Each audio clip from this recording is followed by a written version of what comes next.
Good morning, you all. Today we will discuss the outbreak of revolt of 1857. That means 1857 का revolt किस तरह से शुरू होती है. So first of all, on 29 मार्च 1857 को मंगल पांडे जो एक सोल्जर थे, इन्होंने अटैक करते हैं अपना सीनियर ब्रिटिश ऑफिसर्स को. और अटैक करने का रीज़न यही था कि मंगल पांडे एक ब्राह्मण थे और वहाँ पर जो र्यूमर जो स्प्रेड हुआ था उस समय कि जो कार्टरेज जो है जो एनफील्ड राइफल में यूज़ करते थे वो पीक एंड काव का फैट से बना हुआ है. और जनरली हिंदू ब्राह्मण्स तो काव का मीट खाते नहीं है, काव को ये लोग पूजा करते हैं.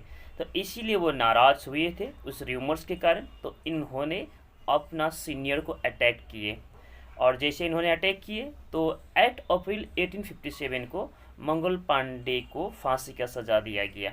ठीक है. So after the execution of Mangal Pandey, और जैसे ही मंगल पांडे को फांसी का सज़ा होती है तो 85 सोल्जर्स जो है आपका Bengal light cavalry, that means ये आर्मी का डिफरेंट यूनिट है, ग्रुप समझ सकते हो, ये उस समय आपका मेरठ में था. तो ये 85 सोल्जर्स जो है ये लोगों ने भी कार्टरेज को टच करना मना कर दिए. वहाँ टच लिखा है, टच नहीं, टच करना मना कर दिए. और जैसे ये लोगों ने कार्टरेज को टच करना मना कर दिए तो जस्ट एक दिन बाद 9 मई 1857 को इन लोगों को 10 इयर्स के लिए जेल का सज़ा सुना दिया इंग्लिश ईस्ट इंडिया कंपनी ने. तो जैसे ही जेल का सज़ा इन लोगों को सुना दिया तो फिर एक दिन बाद 10 मई 1857 को मेरठ में जो सोल्जर्स जो है ये लोग जेल का तरफ गए और जेल से जितना भी कैदी है उसको रिलीज़ कर दिए.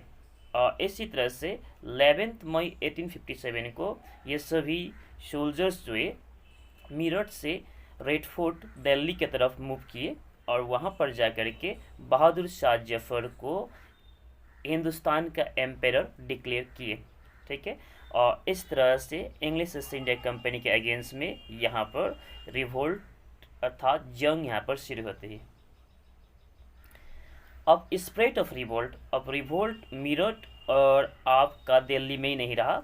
ये रिवोल्ट जो है इस रिवोल्ट में और भी बहुत सारे इंडियन रूलर्स लोगों ने इस रिवोल्ट में साथ दिए. दैट मीन्स बहादुर शाह जफर का साथ आए.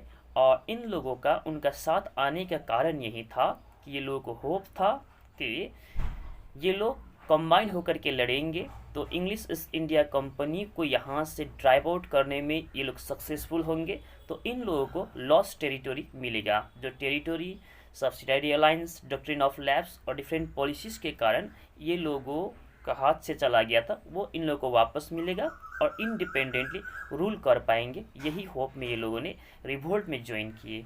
और इस तरह से ये जो अपराइजिंग बोलो या तो रिवोल्ट इंडिया का बहुत सारा अदर पार्ट्स में भी स्प्रेड हुआ. ओके, हम देखते हैं अब कि main centres and leaders of the revolt. तो रिवोल्ट का मेन सेंटर्स कहाँ कहाँ था, उसका लीडर कौन कौन था. तो कानपुर में देखते हैं. तो कानपुर में जो 1857 का रिवोल्ट को लीडरशिप देने वाले व्यक्ति थे नाना साहेब, जो कि पेशवा बाजीराव सेकेंड का बेटा थे. किंतु ये लोग कुछ समय तक ही ब्रिटिश को वहाँ से ये लोग भगाने में सक्सेसफुल रहे. फिर बाद में इंग्लिश ईस्ट इंडिया कंपनी ने इस एरिया का फिर कैप्चर कर लिए. अब हम बात करते अवध का. अवध में रिवोल्ट को लीड किए थे बेगम हजरत महल, जो आपका डिपोज रूलर वजीद अली शाह का वाइफ थे. दैट मीन्स वजीद अली शाह जिनको अवध से मिस गवर्नेंस का प्रीटेक्स में, दैट मीन्स सही ढंग से रूल नहीं कर रहे बोल करके इंग्लिश ईस्ट इंडिया कंपनी ने हटाए थे और उन्हीं का वाइफ थे ये बेगम हजरत महल. तो ये लोग भी सक्सेसफुल नहीं हुए. और इसके बाद बरेली में देखते हैं तो यहाँ पर रिवोल्ट लीड किए थे खान बहादुर खान ने. इसके बाद देखते हैं झांसी में. झांसी में रिवोल्ट को लीड की थी रानी लक्ष्मीबाई ने.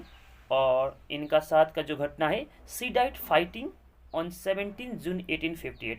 इसमें इतना याद रखना है, 17 जून 1858 में ये लड़ते लड़ते बैटलफील्ड में मर गई. ओके. उसके बाद आरा का बात करते हैं. Revolt was lead by Kunwar Singh. यहाँ पर हम लोग अपना बिहार का बात कर रहे, तो कुंवर सिंह ने रिवोल्ट लीड किए थे।